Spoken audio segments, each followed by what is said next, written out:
This is the Teen Murti Bhavan located in New Delhi. It used to be the residence of former Prime Minister Jawaharlal Nehru. After his death, it became the Nehru Memorial Museum and Library, and it remained as the Nehru Memorial Museum and Library for a long time. But Nehru wasn't the only Prime Minister who ruled this country. There have been other Prime Ministers whose immense contributions have made India what it is today. But their stories have rarely been brought out in the open.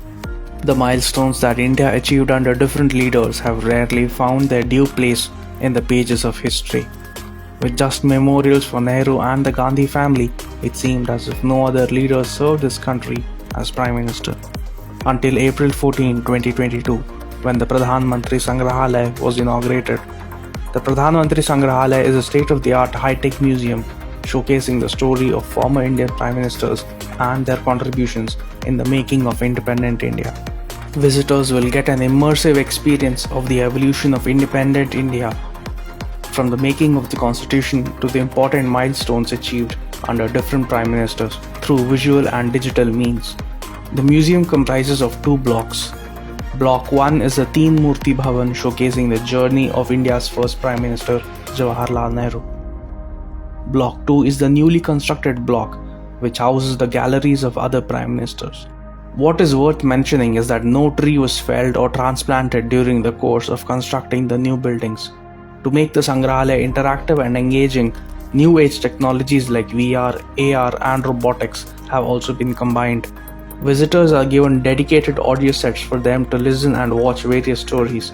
The multilingual audio guide system is currently functional in English and Hindi and will be expanded to 21 Indian languages and 6 international languages. As one enters the museum, the person is transported back in time to witness India's freedom struggle. The making of the Constitution, the unification of India are the other themes present in the ground floor of Block 1.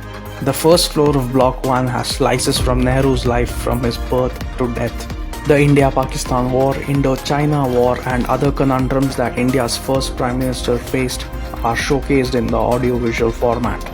The building of IITs, public sector units and other significant contributions of Nehru have also been highlighted. At the entrance of Block 2, one can see the Indian emblem suspended and rotating in mid-air without any support. This has been done through magnetic levitation. When visitors walk through the corridor, they can see a waving flag above them, which is a kinetic flag made out of 1200 synchronized lights. The galleries of various Prime Ministers comprise of rich information in the form of audiovisual content, personal objects, archival letters and documents. The Lal Bahadur Shastri Gallery has exhibits which include segments on Jai Jawan, Jai Kisan policy, the Tashkent Agreement, and his speeches on All India Radio.